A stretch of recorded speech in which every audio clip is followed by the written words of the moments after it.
नमस्कार, आदाब, सत श्री अकाल and welcome to Manage Brains, India's best online learning platform, जहां आपको मिलता है किंडरगार्टन से लेकर 12th तक का सारा एजुकेशन, सारे कॉन्सेप्ट, सारे क्वेश्चन, सारे topics, everything absolutely free of cost. आप ये सारा कंटेंट एक्सेस कर सकते हैं हमारे यूट्यूब चैनल से या फिर हमारी वेबसाइट से या फिर हमारे ऐप से, और इन तीनों ही माध्यम को यूज़ करने के लिए आपको कुछ भी पे करने की ज़रूरत नहीं पड़ती है। स्टूडेंट्स, मैनेज ब्रेन्स न सिर्फ आपको बोर्ड्स की या स्कूल एग्जाम्स की तैयारी करवाता है, बल्कि आपको कॉम्पिटिटिव एग्जाम्स की तैयारी भी करवाता है। चाहे वो IIT JEE हो, चाहे वो नीट हो या फिर NTSC हो या फिर ओलंपियाड्स हो, सारे एग्जाम्स हम कवर करते हैं। और NTSC में मैथ्स का पार्ट आपको पढ़ाता हूं मैं। मेरा नाम है राहुल, मैं हूं आपका maths mentor and I teach you NTSC का मैथ्स पार्ट, जिसमें हम इस समय कवर कर रहे हैं प्लेन ज्योमेट्री नामक टॉपिक। ठीक है, प्लेन ज्योमेट्री का जो टॉपिक है उसमें हमने आपको कॉन्सेप्ट रिव्यू करवा दिया, बहुत सारे क्वेश्चन सॉल्व करा दिए, और हमारी जो परंपरा चली आ रही है कि जहां पे हम हर एक टॉपिक वीडियो के बाद, हर एक इंपॉर्टेंट लेक्चर के बाद आपको होमवर्क के रूप में DPQ शीट देते हैं, तो उन DPQ शीट में केवल सवाल नहीं होते, उनके जवाब भी आपको हमारे द्वारा प्रोवाइड कराए जाते हैं। तो ये सेशन है DPQ शीट 5 का सॉल्यूशन सेशन। इसका PDF अगर आपने अब तक डाउनलोड नहीं किया है और सॉल्व या फिर ट्राई नहीं किया है, तो इसी सेशन के डिस्क्रिप्शन में भी आपको उसका लिंक मिल जाएगा। आप उसे डाउनलोड करें एंड प्रैक्टिस करें। 2 मिनट मुझे यहाँ प्रॉस पे छोड़ के जाइए कि सर आप रुको 2 मिनट, हम तब तक आधे घंटे पूरी प्रैक्टिस करके आते हैं, उसके बाद फिर आगे कंटिन्यू करेंगे। ठीक है, और अगर आपने DPQ सॉल्व कर ली है तो फिर हम इस सिलसिले को शुरू करते हैं, जहां पे हम सॉल्व करेंगे DPQ क्रमांक 5 के सारे क्वेश्चंस को यहाँ पे हमारे साथ। सबसे पहला क्वेश्चन जो है आपके पास स्क्रीन पे वो ये है कि यहाँ पे दिए गए चित्र से x की वैल्यू फाइंड करनी है। बहुत ही आसान सवाल, मानो ये सब प्रैक्टिस क्वेश्चन दे दिया ये कि अगर ये 5 है, ये 13 है, तो x कितना होगा। तो अगर कॉन्सेप्ट रिव्यू करें यहाँ पे तो कॉन्सेप्ट लग जाएगा भैया, सिंपल है, पाइथागोरस थ्योरम का, जो कहता है कि 90 डिग्री के द्वारा जुड़ी हुई जो दो साइड्स है, 90 डिग्री के थ्रू जो जुड़ी हुई दो साइड्स हैं, उनके लेंथ का square is equal to 90 degree के ठीक सामने वाली लेंथ के स्क्वायर के बराबर। तो यहां पे हो जाएगा x square plus 25 is equal to 169। अब आप सॉल्व करोगे तो x स्क्वायर आएगा 144 के बराबर, तो x की वैल्यू आएगी 12 के बराबर। और मेरे ख्याल से आप सभी को 5, 12 और 13 का जो ये ट्रिपलेट है, पाइथागोरियन ट्रिपलेट, वो याद होगा। अगर नहीं याद है तो अभी याद कर लो कि 5, 12, 13 एक पाइथागोरियन ट्रिपलेट है। ये काफी काम आएगा बाकी सवालों में, जहां पे आपको कैलकुलेशन में समय कम गंवाना पड़ेगा। और NTSA जैसे एग्जाम में तो समय की सबसे ज्यादा वैल्यू है। जो कम समय में ज्यादा सवाल ज्यादा सही तरीके से कर पाएगा वही विजय प्राप्त करेगा। चलिए, स्क्रीन क्लियर करने से पहले एक बार कंप्यूटर जिसे वेरीफाई करवा लेते हैं। उनका जवाब भी है ऑप्शन बी 12, हमारा जवाब भी था ऑप्शन बी 12। यहां पे हम करेंगे स्क्रीन को साफ, सुंदर, स्वच्छ।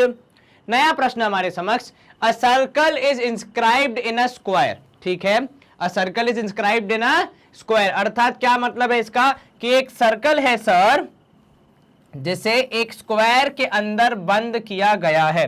चलिए, ये सर्कल आ गया। अब इसी पे हम बनाएंगे टैंजेंट्स, जो कि हमें स्क्वायर का रूप देंगी। यहाँ पे टैंजेंट और इधर पे एक और टैंजेंट। चलिए, लगभग तो ऑलमोस्ट परफेक्ट बन गया। हे प्रभु, आपका आशीर्वाद है। अब यहाँ पे which is circumscribed by another circle. अच्छा, तो भैया सर्कल के ऊपर स्क्वायर और स्क्वायर के ऊपर एक और सर्कल। अब उस सर्कल को अगर मैं ड्रॉ करूं तो देखो, पहली बात तो कलर चेंज कर लेते हैं ताकि कंफ्यूजन ना हो। ठीक है, तो ये वाला जो सर्कल है ऐसा कुछ बनेगा, लगभग तो ऑलमोस्ट, देखो एग्जैक्ट तो नहीं बन पाएगा मुझसे, पर जितना हम कोशिश करेंगे बनाने का सटीक, उतना बनाने का प्रयास होगा, क्योंकि एग्जैक्ट बनाने के लिए हमारे पास जो टूल्स हैं वो नहीं है फिलहाल। चलो, लगभग तो ऑलमोस्ट सर्कल लग ही रही है। ठीक है, आपको क्या दिया गया है, the diagonal of the square is 2x। अब यहां पे देखो, स्क्वायर की जो डायगोनल है, स्क्वायर की जो डायगोनल है वो है 2x के बराबर। ठीक है, नाउ यहां पे अगर आप ध्यान से चित्र को देखें तो भैया diagonal of square is 2x। और यदि आप चित्र को ध्यान से देख पा रहे हैं, क्या मैं बोल सकता हूं कि डायामीटर ऑफ बिग सर्कल, मैं यहां पे बिग सर्कल लिख रहा हूं। ठीक है, कितना होगा सर, वो भी 2x होगा। आपको कैसे पता, तो देखो डायमीटर क्या होता है, सर्कमफेरेंस से सर्कमफेरेंस तक जाता है और सेंटर से पास होता है, जो कि ऑटोमेटिकली होगा। जो डायगोनल होगा वो सेंटर से ही पास होगा, ठीक है। तो ये diameter of the big circle is 2x। तो कोई मुझसे अगर पूछ लेगा कि भाई रेडियस बता दो बड़े सर्कल का, तो radius of big circle would be sir आधा, मतलब x के बराबर। तो आपको यहाँ पे बड़े सर्कल का रेडियस मालूम चल गया, ठीक है। और हमें क्या पता लगना चाहिए सर, उसके अलावा हमें यहाँ पे ना स्क्वायर के डायमेंशन पता है ना छोटे वाले सर्कल के।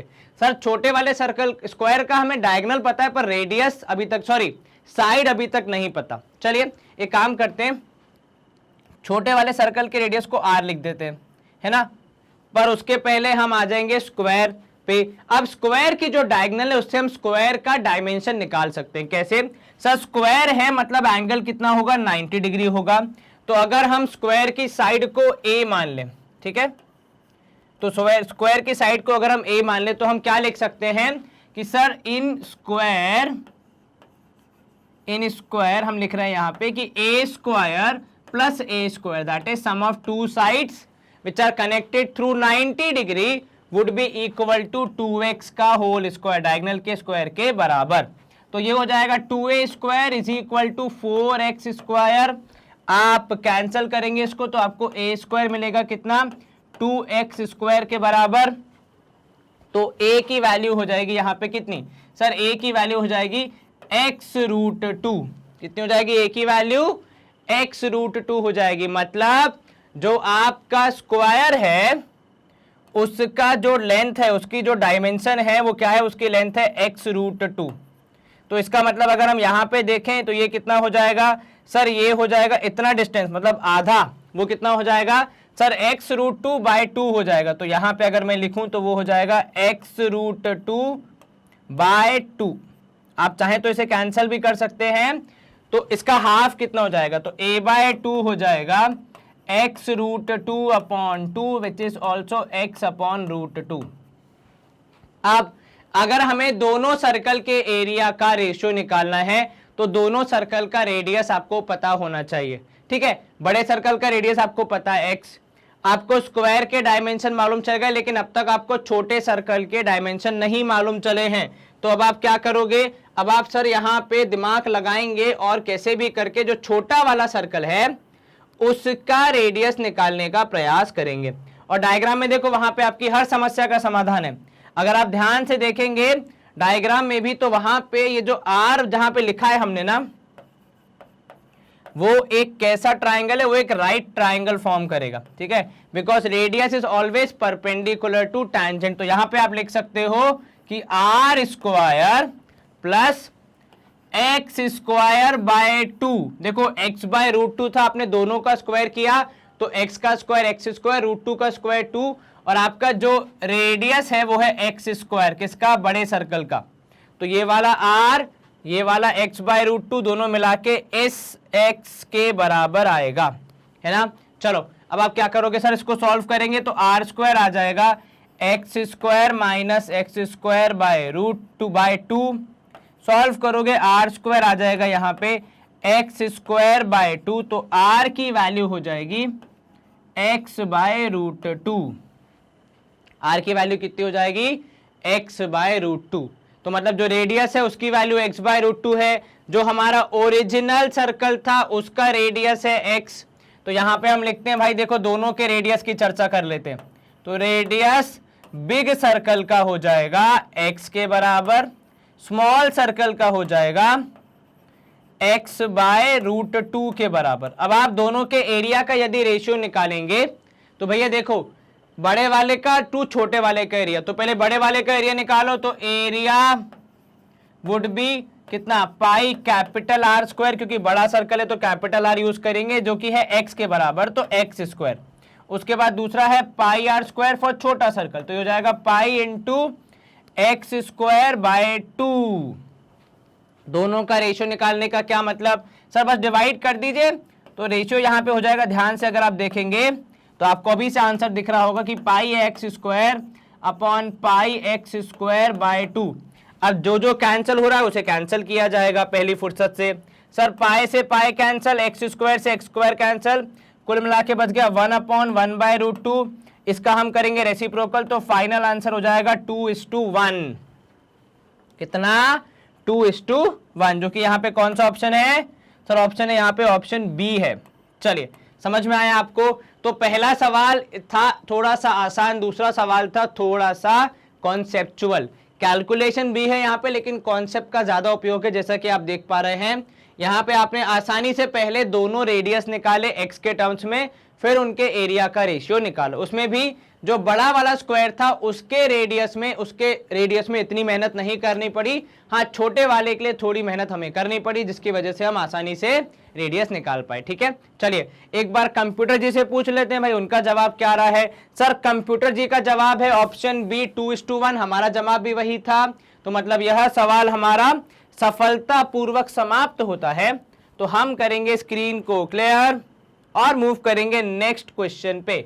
अब देखो नेक्स्ट क्वेश्चन क्या बोल रहा है, find the area of the sector covered by the hour hand after it has moved through 3 hours.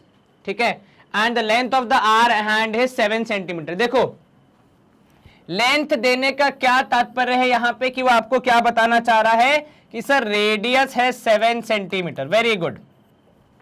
अच्छा, एरिया ऑफ सेक्टर निकालने के लिए आपको क्या चाहिए होता है? सर एरिया ऑफ सेक्टर निकालने के लिए जो फॉर्मूला होता है वो है θ/360 इंटू पाई आर स्क्वायर। इसमें से अगर मैं कंपेयर करूं सर तो आर हमारे पास है, पाई हमारे पास है, 360 हमारे पास है। तो मेहनत किसके लिए करनी है? थीटा निकालने के लिए। अब देखो थीटा के बारे में क्या जानकारी दी है, एंगल के बारे में, कि जो आर हैंड है वो 3 घंटे चला। अब 3 घंटे में कितना एंगल कवर किया होगा? कुछ लोग सोचेंगे सर 3 घंटे मतलब 3 पूरे चक्कर, ना मुन्ना ना, वो मिनट हैंड लगाता है। आर हैंड कितना मूव करता है? अगर आप सोचें, थोड़ा सा इमेजिन करें, मान लीजिए ये आपकी क्लॉक है, 12 बज रहे हैं, आर हैंड यहाँ पे 3 बजेंगे, मतलब 3 घंटे बाद कितने बजेंगे? 3 बजेंगे। तो देखो ये 1 बज गया, फिर 2 बज गया और फाइनली 3 बजेगा, 3 घंटे। तो क्या होगा आपका उत्तर? फिर सर फिर हमारा उत्तर हो जाएगा 90। तो theta in 3 hours would be equal to 90। ठीक है, चलिए 90 डिग्री। तो यहां पे आपका सॉल्यूशन क्या आएगा कि सर 90/360, जिसे हम कहते हैं 1/4 ऑफ 360।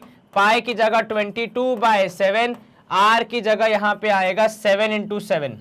ठीक है, चलिए 7 × 7। अब देखो यहाँ पे 7 से 7 कैंसिल हो जाएगा सर्वप्रथम। उसके बाद 90 और 360 तो भाई 1/4 हो जाएगा। उसके बाद 2 से कैंसिल करेंगे तो यहाँ 11 हो जाएगा। 11 7 हो जाएगा 77 होल डिवाइड बाय 2। कितना होगा आपका आंसर? तो 77 को अगर डिवाइड बाय 2 करेंगे, देखो 70/2 करते हैं तो 35 आता है। तो यहाँ 35 से ज्यादा है, कितना है? 7 ज्यादा है। तो उसको भी जब आप करोगे आपका फाइनल आंसर आएगा 38.5 स्क्वायर सेंटीमीटर। क्या आपको ये समझ में आया? Yes sir. कहीं कोई शंका, कोई दिक्कत मन में? नहीं सर। इंपॉर्टेंट यहाँ पे कॉन्सेप्ट था एरिया ऑफ सेक्टर का, वो आपका रिवाइज हो गया। ऑप्शन सी 38.5 स्क्वायर सेंटीमीटर आपका आंसर होगा। कंप्यूटर जी ने भी ऑप्शन सी बोल दिया है, तो मतलब यहाँ पे हमारा यह सवाल समाप्त और अगले प्रश्न की शुरुआत। गिवन सर्कल ओ, ठीक है, मतलब centre O basically, CD is 16 centimetre, AB is 16 centimetre. अच्छा यहाँ पे ध्यान दो, यही दोनों इंफॉर्मेशन आपको पता है आपके सवाल की जान है। कैसे सर? यदि आप ध्यान से देखें तो CD और AB की वैल्यू बराबर है। ठीक है, और इसका क्या मतलब है सर? इसको अगर हम इंग्लिश में लिखें तो यह है chords of equal length. Chords of equal length. अब जब कॉर्ड्स ऑफ इक्वल लेंथ होती है तो हमारी 2-3 प्रॉपर्टीज यूज करने के दरवाजे खुल जाते हैं। एक होता है chords of equal length are equidistant from centre, उनकी सेंटर से दूरी बराबर होगी। और अगर आप सवाल को पूरा पढ़ेंगे तो OF निकालना है। OF बेसिकली है क्या? CD की सेंटर से दूरी। और उसमें आपकी हेल्प कौन करेगा? तो सर OF निकालने में हेल्प करेगा OE।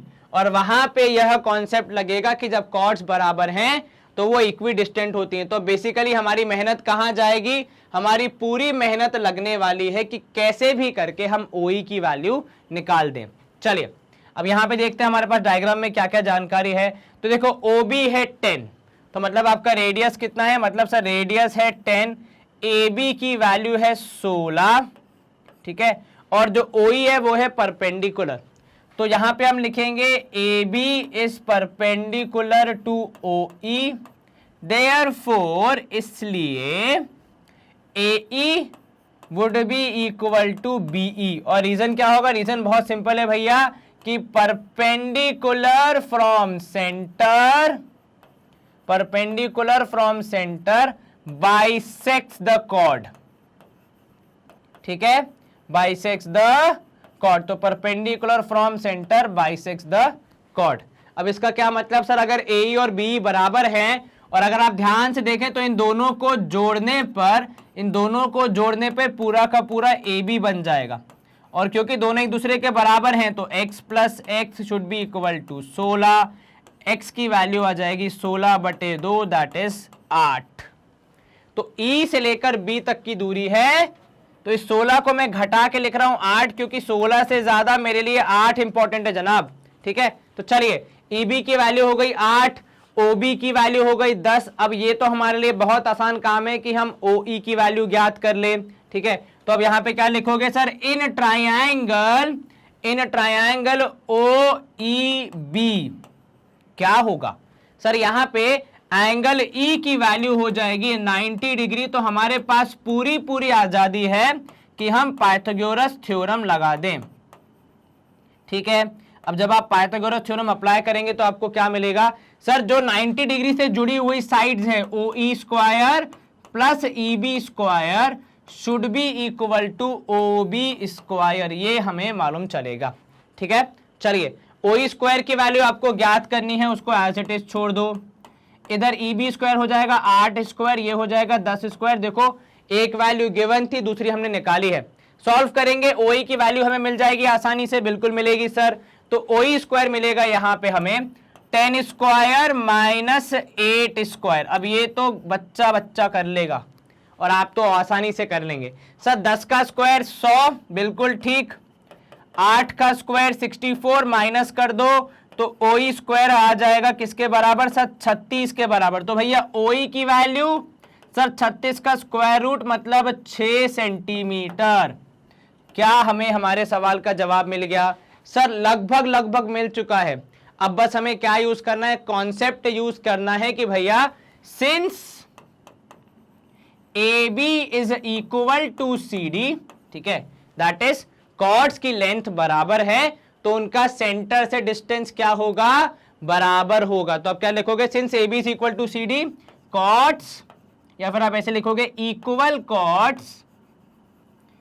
कॉर्ड्स आर, जो इंपॉर्टेंट वर्ड है यहां पे गणित के हिसाब से वो कौन सा है, equal chords are equidistant. क्या वर्ड है भैया, इक्वी डिस्टेंट, याद रखना भूल मत जाना, ठीक है, बहुत ही अच्छा सा वर्ड है इक्वी डिस्टेंट। छोटा सा लिखा है हमने पर आपको ध्यान रहना चाहिए। चलो equal chords are equidistant मतलब कुल मिला के कहानी का सार कि OE is equal to OF। तो OE की वैल्यू कितनी थी 6, तो OF की वैल्यू भी आ जाएगी 6 सेंटीमीटर। क्या हमें हमारे सवाल का जवाब मिल गया? बिल्कुल सर।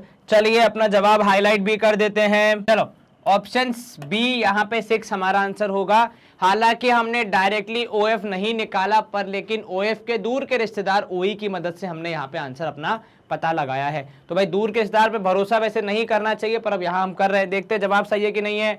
सर ऑप्शन बी 6 हमारा सही है। यहाँ पे हम करेंगे स्क्रीन को क्लियर और मूव करेंगे नेक्स्ट क्वेश्चन की ओर। अब देखो नेक्स्ट क्वेश्चन क्या है कि ABC is a right angle triangle, ठीक है, एक राइट एंगल ट्राइंगल है ABC जिसमें क्या हो रहा है, एंगल A पे राइट एंगल है। अ circle is inscribed in it, उसके अंदर एक सर्कल है।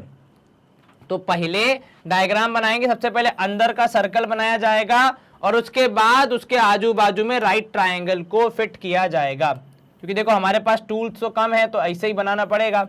चलो ये रहा आपका राइट ट्राइंगल बन गया, बहुत बढ़िया। इसमें राइट एंगल डेट A है तो इसका नाम रख दो A, इधर रख दो B और ये हो गया C। The length of the two sides containing the right angle are 12 and 16। ठीक है, वो दो साइड जो कि राइट एंगल बना रही हैं उनकी लेंथ है 12 और 16। तो ये 12, ये हो गई 16। आपसे क्या पूछा गया है? अब आपसे पूछा गया है find the area of the circle. अब इसमें क्या करोगे? देखो, इसको सॉल्व करने का जो एक सरल सुंदर स्वच्छ तरीका हमें दिख रहा है, सबसे पहले तो हम पाइथागोरस थ्योरम यूज करके यहां पे हाइपोटेन्यूज निकालेंगे। ठीक है, उसके बाद सेंटर से बनाएंगे 3 रेडियस, एक इस तरफ r, एक नीचे इधर पे r और एक इधर पे r। ठीक है, उसके बाद करेंगे हम इसके 3 हिस्से। ठीक है, और इन तीनों छोटे हिस्सों को मिलाकर जो बड़ा ट्रायंगल है उसके बराबर आएगा ही आएगा, है ना? तो इसीलिए हमें वहां से रेडियस मिल जाएगा। क्या आपको ये समझ में आया? कहीं कोई शंका, कोई दिक्कत मन में? नहीं सर। तो चलिए इसको हम अप्रोच करना स्टार्ट करते। देखो, सबसे पहले, वैसे एक और तरीका है वो भी मैं सिखाऊंगा, पहले ये तरीका सीख लो। सबसे पहले इन ट्रायंगल ABC, पहले हम तरीका 1 देख रहे हैं, फिर तरीका 2 भी देखेंगे, शायद उससे भी आंसर आ जाए। ठीक है, 90 डिग्री। इसका मतलब क्या है? इसका मतलब है sir using Pythagoras theorem we can find the unknown value. तो देखो यहाँ पे क्या होगा, 16 square plus 12 square should be equal to हमारा h स्क्वायर, जिसको हम हाइपोटेन्यूज बोलेंगे। 16 का स्क्वायर कितना होगा सर? 256। 12 का स्क्वायर सर 144। ऐड करने पे आ जाएगा h स्क्वायर। जब आप इनको ऐड करोगे 6 4 10 5 4 9 1, तो ये हो जाएगा 400 is the value of h square. तो 20 is the value of hypotenuse. ठीक है, चलिए 20 is the value of hypotenuse. अब ये जो ट्रायंगल है, ठीक है, एक तो हो गया बड़ा ट्रायंगल ABC, तो यहां पे आप सबसे पहले निकालेंगे area of triangle ABC। Area of triangle ABC क्या हो जाएगा sir? Half into base into height, तो हाफ इंटू 16 इंटू 12। अब आप ये 2 यहां पे हो जाएगा 8। अब ये कितना हो जाएगा? तो सर 8 इंटू 12 करने पे 8 दूनी 16, एक कैरी, 8 1 8 9, 96 सेंटीमीटर स्क्वायर। ठीक है, ये पूरे ट्रायंगल का एरिया है। और इस पूरे ट्रायंगल के जो मैंने 3 हिस्से किए हैं उनका भी हम अलग अलग एरिया निकाल सकते हैं। तो भाई एरिया ऑफ, अगर आप AOB निकालना चाह रहे हैं तो आपका बेस हो जाएगा 16, तो हाफ इंटू 16 इंटू आपका हाइट हो जाएगा रेडियस। और ऐसा क्यों होगा? क्योंकि sir radius is always perpendicular to the tangent, तो हो जाएगा 8r। ऐसे ही दूसरा जो है एरिया ऑफ AOC, वो भी कितना हो जाएगा सर? वो भी हाफ इंटू 12 इंटू r, तो मतलब हो जाएगा 6r। फिर लास्ट में एरिया ऑफ ABOC, तीसरे तरफ का ट्राइंगल, उसका भी हो जाएगा हाफ इंटू 20 इंटू r, तो ये हो जाएगा कितना? 10r। पहला वाला ट्राइंगल AOB इस तरफ वाला था, फिर AOC नीचे वाला था, BOC उस तरफ वाला है। ठीक है, ध्यान रखना। इन तीनों को ऐड करने पर हमें 96 के बराबर ही मिलेगा। सर आपको कैसे पता?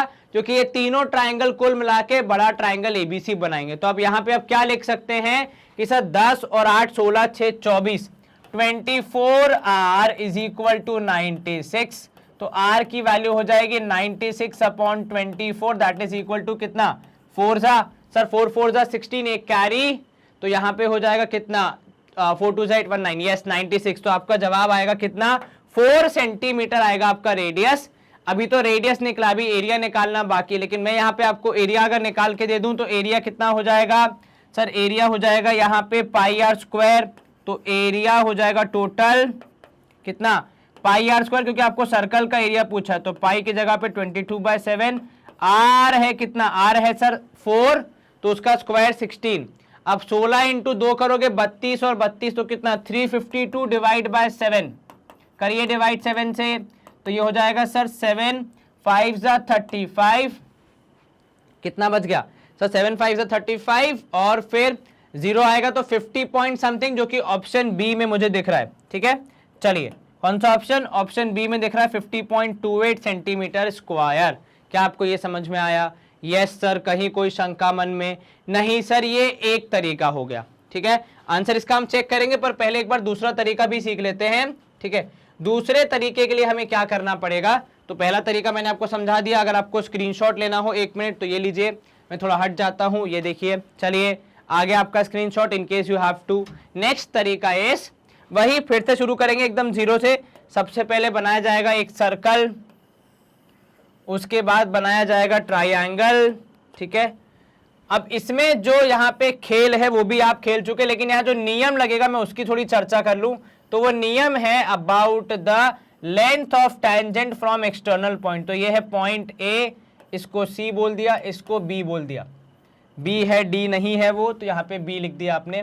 अब यहाँ ध्यान देना, ये आपका आ गया, देखो इधर से रेडियस, इधर से रेडियस, ये एंगल 90, ये एंगल 90, तो ये सारे एंगल क्या हो जाएंगे सर, ये सारे एंगल हो जाएंगे 90। और ये जो अंदर बन रहा है जिसको भी नाम नहीं दिया है हमने, मान लो ये है ADOE, ये हो जाएगा एक स्क्वायर। तो आप सबसे पहले क्या बुलाओगे, सबसे पहले आप ADOE को एक स्क्वायर बुलाओगे, तो उसके तहत जो AE है वो भी हो जाएगा 4 और AD हो जाएगा 4।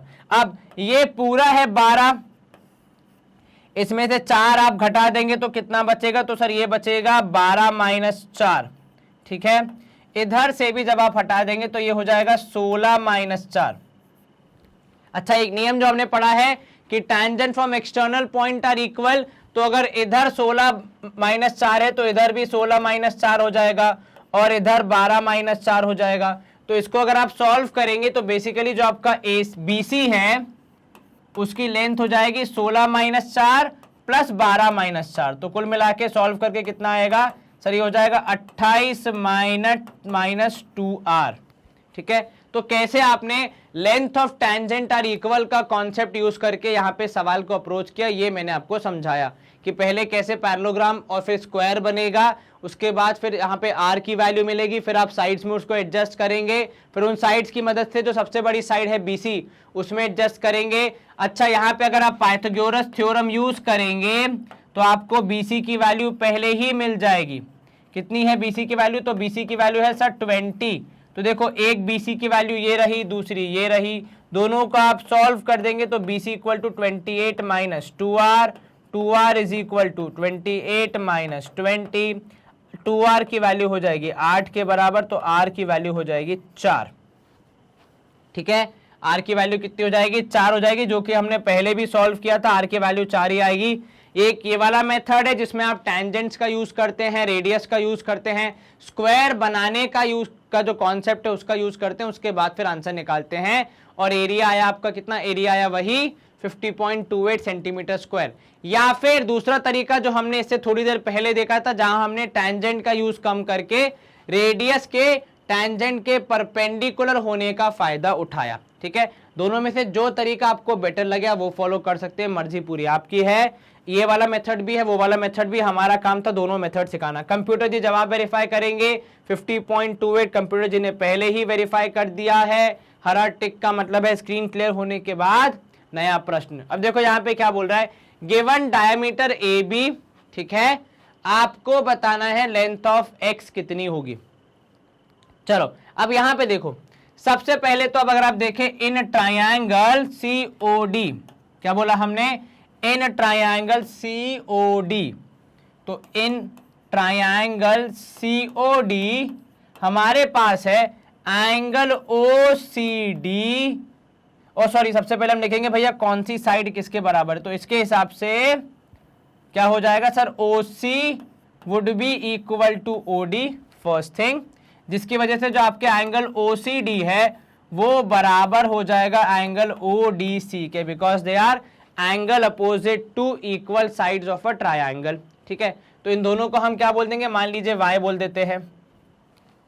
अब इसी ट्रायंगल में इन तीनों एंगल को जोड़ोगे, OCD प्लस ODC प्लस यहाँ पे एंगल COD, इन तीनों को जब आप जोड़ोगे तो आपको मिलेगा 180 degree because of angle sum property. अब एंगल सम प्रॉपर्टी क्या कहती है कि सर एक ट्रायंगल के तीनों एंगल को जोड़ने पे आपको मिलना चाहिए 180 डिग्री के बराबर। तो OCD की वैल्यू y रखा है हमने नाम, ODC की वैल्यू इसका भी नाम y है, तो यहाँ पे प्लस, यहाँ पे COD जिसकी वैल्यू हो जाएगी 140 डिग्री, 110 उस तरफ 30 इस तरफ, हमने पूरा ट्रायंगल लिया इसलिए दोनों को जोड़ देंगे तो कुल मिला के यहाँ 2y आएगा किसके बराबर, 40 के बराबर। तो y की वैल्यू आएगी 20 डिग्री के बराबर। और y नाम किसका रखा था, y नाम रखा था इसका।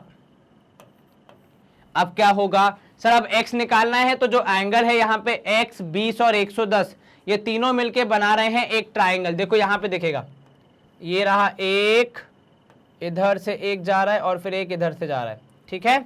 तो इस ट्राइंगल के तीनों एंगल्स का सम कितना, 180 डिग्री। तो यहाँ पे आप क्या करोगे, तो यहाँ पे आप करोगे कि भैया 20 प्लस 110 प्लस x, इन तीनों को जोड़ने पे फिर से आएगा 180 degree because of angle sum property. Solve करोगे तो x की वैल्यू आएगी 180 माइनस 130, क्योंकि 20 और 10 हो जाएगा 30, तो 130। x की वैल्यू कितनी सर, इन दोनों को घटाने के बाद 50 डिग्री के बराबर। कंप्यूटर जी कृपया हमारा जवाब 50 डिग्री हाईलाइट कर दे, मार्क कर दें। क्या आपको ये सवाल समझ में आया? बिल्कुल सर, कहीं कोई शंका मन में नहीं सर, आसान प्रश्न था, ऐसी कुछ डिफिकल्टी वाली बात नहीं थी। चलिए कंप्यूटर जी जवाब वेरीफाई करें। अच्छा यहाँ पे देखो सबसे इंपॉर्टेंट है, जो ए बी डायमीटर दिए उसका हमने कहीं यूज नहीं किया क्योंकि जरूरत ही नहीं पड़ी, जरूरत पड़ती तो हम बिल्कुल यूज करते। तो कई बार सवालों में एक्स्ट्रा जानकारी होती है जो कि आपके काम की नहीं होती, पर आपको सोच समझ के ही उसको यूज करना या फिर उसके बारे में सोचना है। हाँ एक बार सोचो, प्रयास करो, नहीं बन रहा है तो फिर आगे देखो, शायद और जानकारी हो आपके काम की, ठीक है। चलिए स्क्रीन क्लियर। अगला प्रश्न है, determine the area of an equilateral triangle inscribed in a circle of radius 12 centimetre. ठीक है, एक सर्कल है जिसका रेडियस कितना है सर, जिसका रेडियस है 12 सेंटीमीटर, उसके अंदर एक इक्विलैटरल ट्रायंगल है, ठीक है, आपको उसका एरिया बताना है। तो क्या रेडियस और इक्विलैटरल ट्रायंगल की साइड में कोई कनेक्शन होता है? बिल्कुल होता है sir. Circle and equilateral triangle में बहुत बढ़िया कनेक्शन है, गिवन दैट वो दोनों एक दूसरे के इंस्क्राइब्ड या सब्सक्राइब्ड हो, ठीक है। चलिए, सर्कल का जो भी रेडियस होगा वो ट्रायंगल की साइड का डिवाइड बाय √3 होगा। तो यहाँ पे r की वैल्यू है 12, तो a हो जाएगा 12√3। क्या आपको ये समझ में आया? कहीं कोई दिक्कत मन में? अब आपको इसका एरिया पता लगाना है। देखो भैया इक्विलैटरल ट्रायंगल है तो एरिया हो जाएगा √3/4 a², तो मतलब 12√3 इंटू 12√3।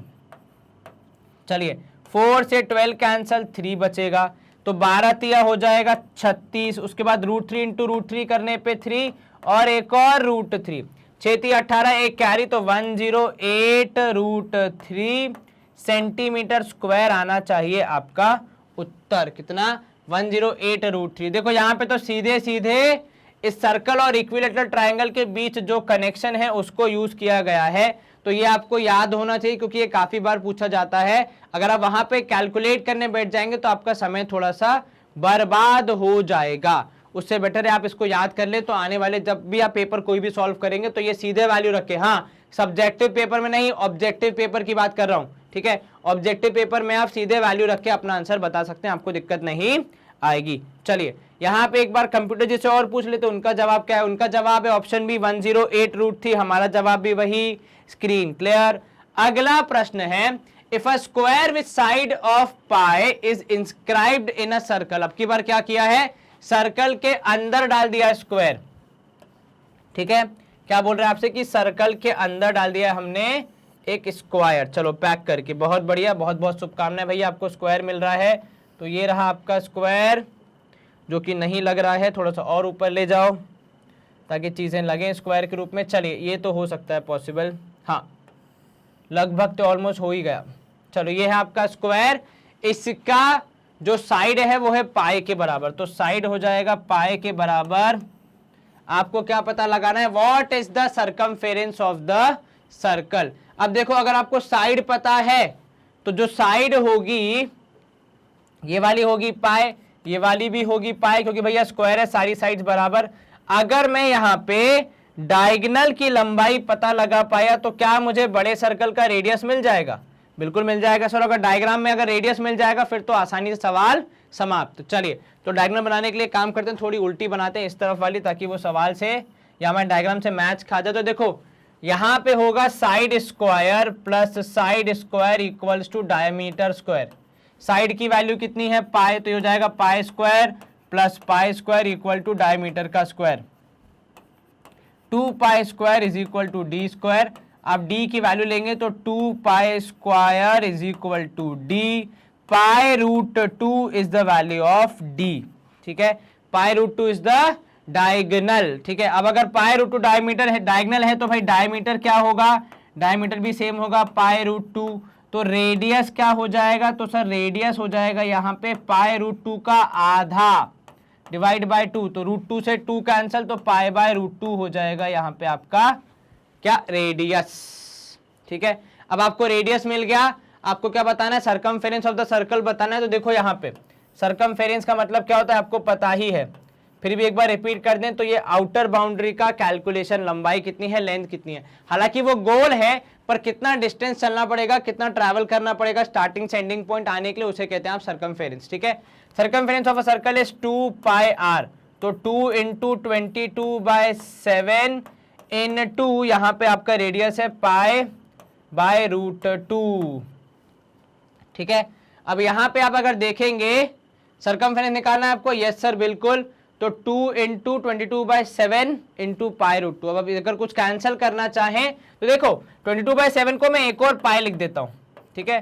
तो 2 इंटू, क्योंकि 2 पाई हो जाएंगे, दोनों कंपनी हो जाएगी, whole divide by root 2, root 2 से 2 कैंसिल, तो ऊपर केवल 2 बचेगा, तो pi square root 2 is the value of circumference, pi square root 2, pi से pi multiply pi square, root 2 और 2 कैंसिल होकर केवल रूट 2 बचेगा, तो आंसर आया पाई स्क्वायर रूट 2, मल्टीप्लीकेशन में है भैया, ध्यान रखना।